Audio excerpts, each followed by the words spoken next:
This forgotten luxury iron has secretly been getting cheaper without us knowing. It has almost been 5 years since the release of these irons, luxurious irons, expensive irons, and at times I questioned who are these irons actually for, which we'll talk about in a minute.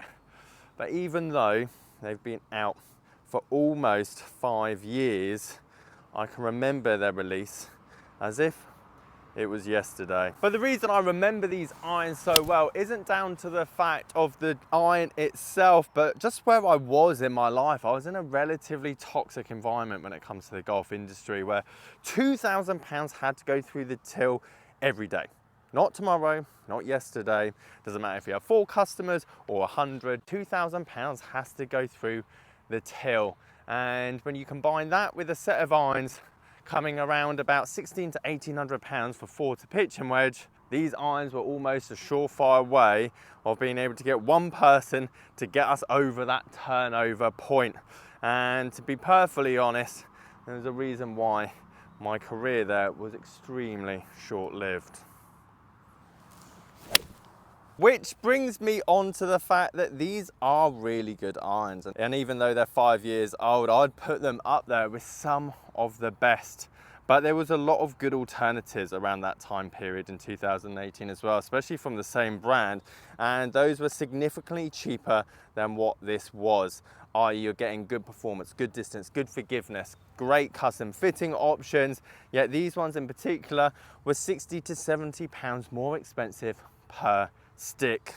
And I guess the real question is, who were they built for, and was the extra money actually worth it? I am of course talking about the Titleist TMB irons, and we're going to talk about other tungsten variations from other manufacturers, as well as the price that you can get these for now, which I found amazing, and obviously one of the main reasons why I'm showing you these now on the channel.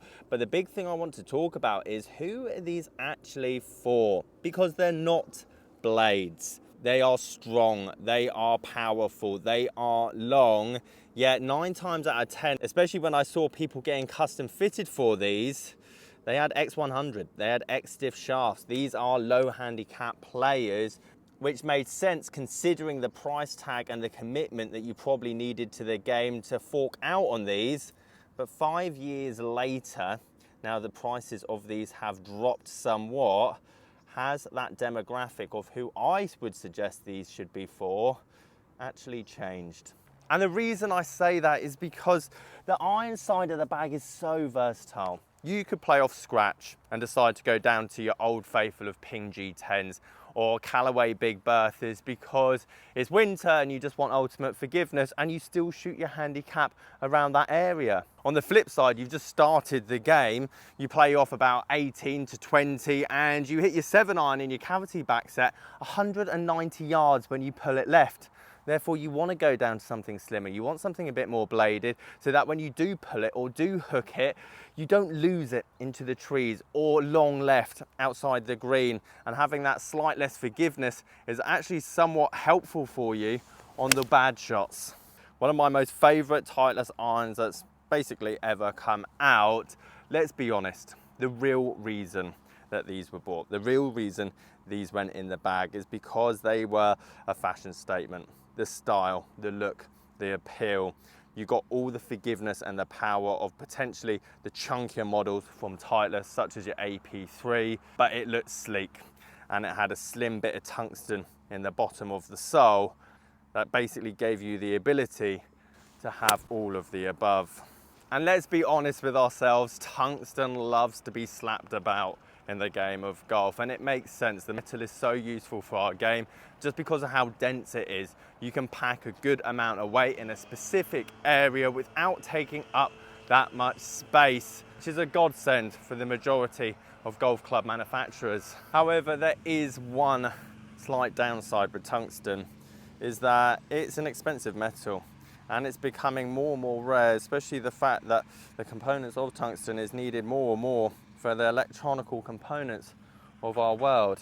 It does make me laugh in the sense that these irons, as the older they get and the more use they get, X, Y, and Z, just like every golf club, will become cheaper and cheaper.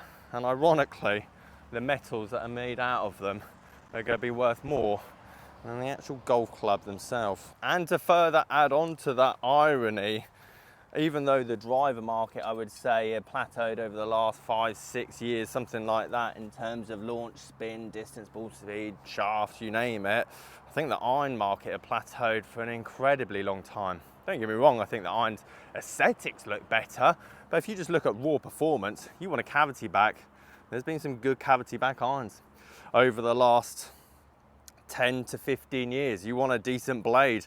Some purists would argue the blades are better back in the day than they are now.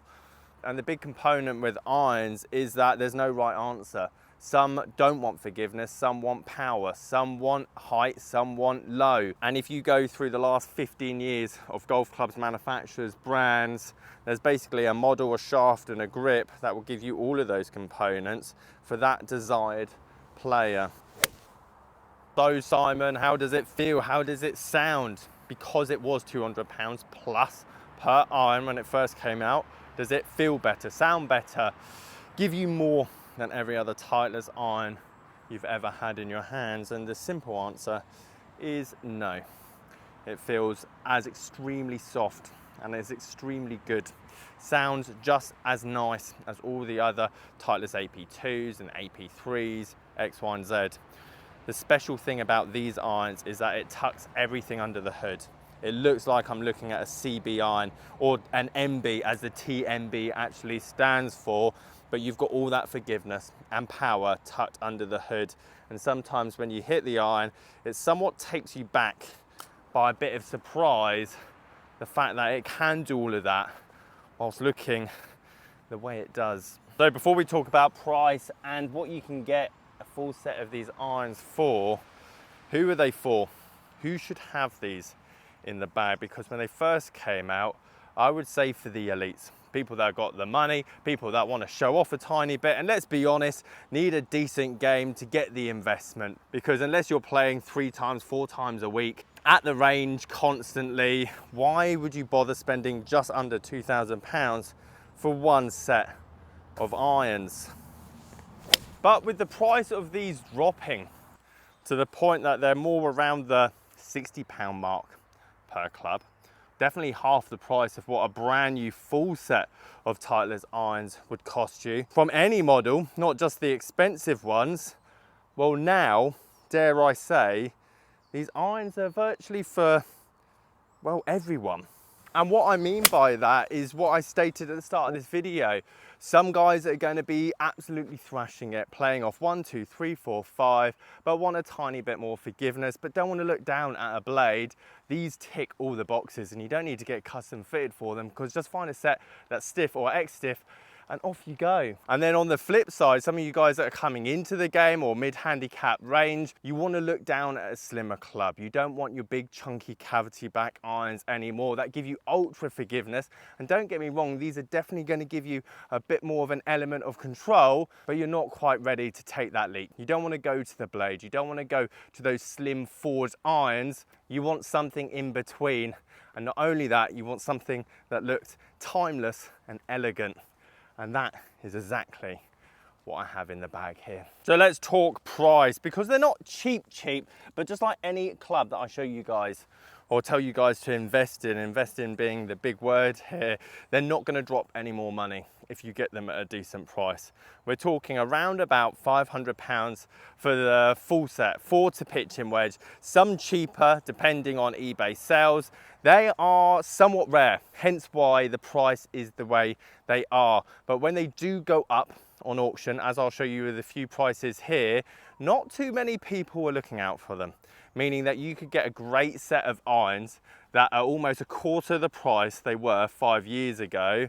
And because you're in the know and you want something sleeker, but you don't want to substitute that power and forgiveness, you can score yourself a great looking set of irons for not that much money compared to what a brand new set would actually cost.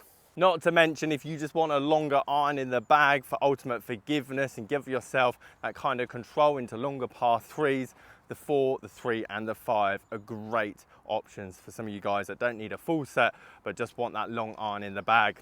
If you like this video, you're potentially going to like my Sports Direct video up here on the right hand side. Catch you guys there.